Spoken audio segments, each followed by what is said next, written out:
Hello, my friends. This is Dr. Ginny Barrow. When it comes to advancing in your career, what is it that holds you back? I get all different answers, but one of the common themes is fear.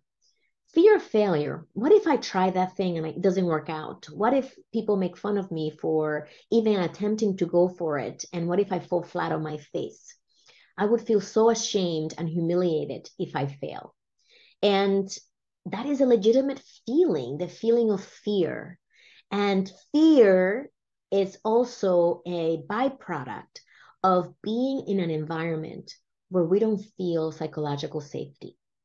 And so if you notice that your employees and that your team are not making mistakes, they're playing it safe, they're playing small and protective, this is a sign to you as a leader that there is, for whatever reasons, a sense that there is lack of openness to making mistakes. So as a leader, what can you do to address your own fear and to address the fear that your employees may feel?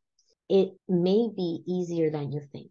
So here's what I would recommend as your executive coach at this moment is I would ask you, what are the assumptions you are making that bring in the fear? And you may say, Ginny, if I say something or do something and I'm wrong, I'm going to get fired, right? I'm making the assumption that I'm going to get fired. I'm going to have a talking to, that I am going to be disapproved of, that I will let down my management if I make a mistake, for example. Let's get clear on what are the assumptions that you are making.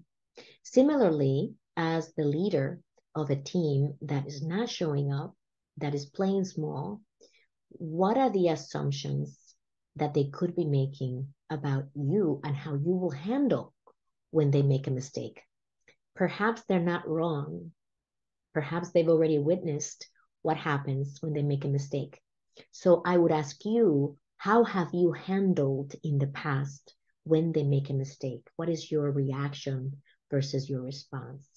There's a distinction. A reaction is just this immediate, not thoughtful reaction to what somebody says or did, versus a response is when you acknowledge what they said and you know that it wasn't what you would have liked to seen or heard, but you are thoughtful in how you address them post making the mistake.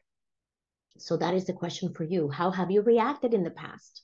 And if you notice that you have reacted instead of responded, that you become more self-aware and mindful of how you respond when your team makes a mistake, when your team does something that you don't agree with.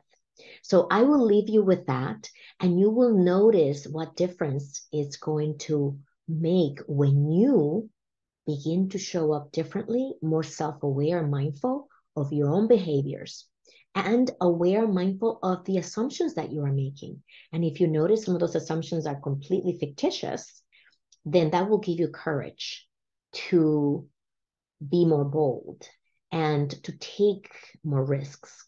Of course, knowing your audience, knowing what is the downside of taking that risk, and being proactive in mitigating the risk as much as possible. So that is my message for today. If this is valuable to you, leave me a comment, and you know where to find me at callwithginny.com. Live with purpose, live with joy.